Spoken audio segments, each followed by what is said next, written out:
Leluhur lu menentukan masa depan lu. Nah, ini adalah sebuah teori konspirasi gila yang baru saja gua buat. Jadi kalau bisa, tonton dan simak video ini sampai habis. Teori ini gua namakan sebagai The Ancestor Theory. Maksud dari The Ancestor Theory adalah leluhur kalian itu adalah orang penting, orang berjabatan, orang terpandang, orang tersohor di masanya. Berkemungkinan besar kamu juga akan sama. Namun sebaliknya, jika leluhur kamu itu adalah orang biasa saja, dan kamu berkemungkinan besar akan menjadi orang biasa saja, atau bahasa kekiniannya itu NPC. Teori ini bisa saya kuatkan dengan Presiden Indonesia. Dari ketujuh Presiden Indonesia yang tercatat hingga saat ini, hanya ada satu Presiden Indonesia yang tidak memiliki darah bangsawan sama sekali, yaitu Insinyur Haji Joko Widodo atau sering disapa Pak Jokowi.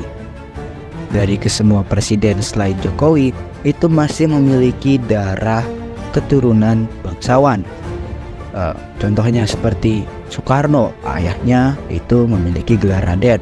Soeharto, ibunya memiliki gelar Nyonya, yang mungkin bisa dihubungkan dengan keluarga Soehar juga.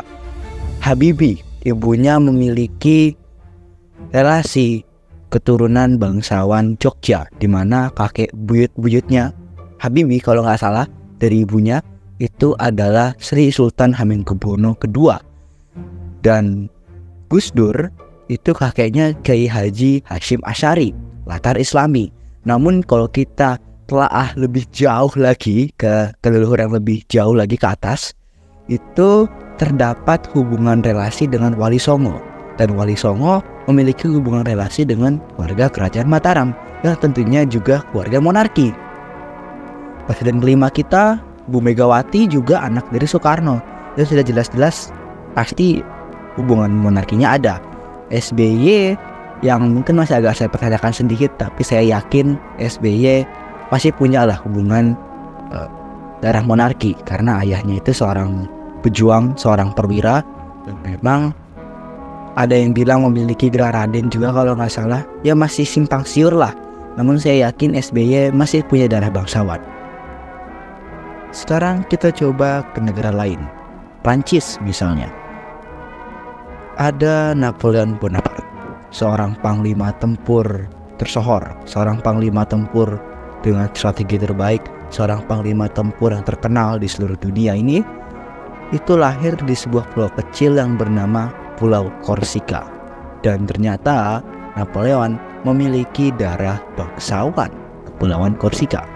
Dan sekarang kita pindah dikit ke Rusia. Presiden Rusia saat ini, Vladimir Putin, memiliki kakek yang bukan orang sembarangan juga loh, yaitu Spiridon Putin. Spiridon Putin adalah chef. Ya sih, hanya sekedar chef, juru masak, tapi chef kepercayaan utama Joseph Stalin. Oh my God! Saking percayanya Stalin dengan Spiridon, semua makanan yang ia makan sepanjang ia memimpin Soviet itu pasti dibuat oleh Spiridon.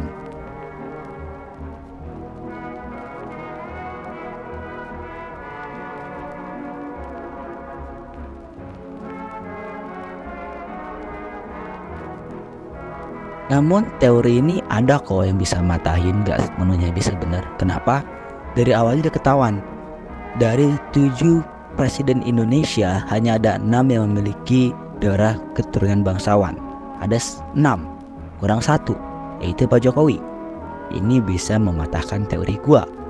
Dan Lenin, Stalin itu bukan berasal dari keluarga tersohor.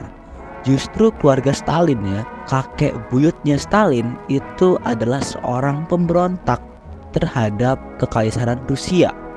Ya, karena Stalin itu kan orang Georgia, dan saat itu Rusia berusaha menginvasi Georgia pada saat kakek buyutnya Stalin itu masih hidup. Nah, sekian dari teori gua. Jika misalnya kalian memiliki teori lain, ya teori yang menguatkan teori gua, atau mungkin teori yang bisa melemahkan teori gua, bisa kalian berikan pendapat kalian di dalam kolom komentar. Kalian jelaskan sepanjang mungkin. Nggak apa-apa kalau misalnya teori gua bisa dilemahkan. Jadi sekian video dari gua. Mohon maaf jika ada salah kata, salah info, dan hal-hal lain yang mungkin kurang enak di kuping kalian. Terima kasih sudah menonton video ini, mensupport video ini, dan mungkin sudah like dan subscribe. Saya pamit undur diri, sampai jumpa di video selanjutnya.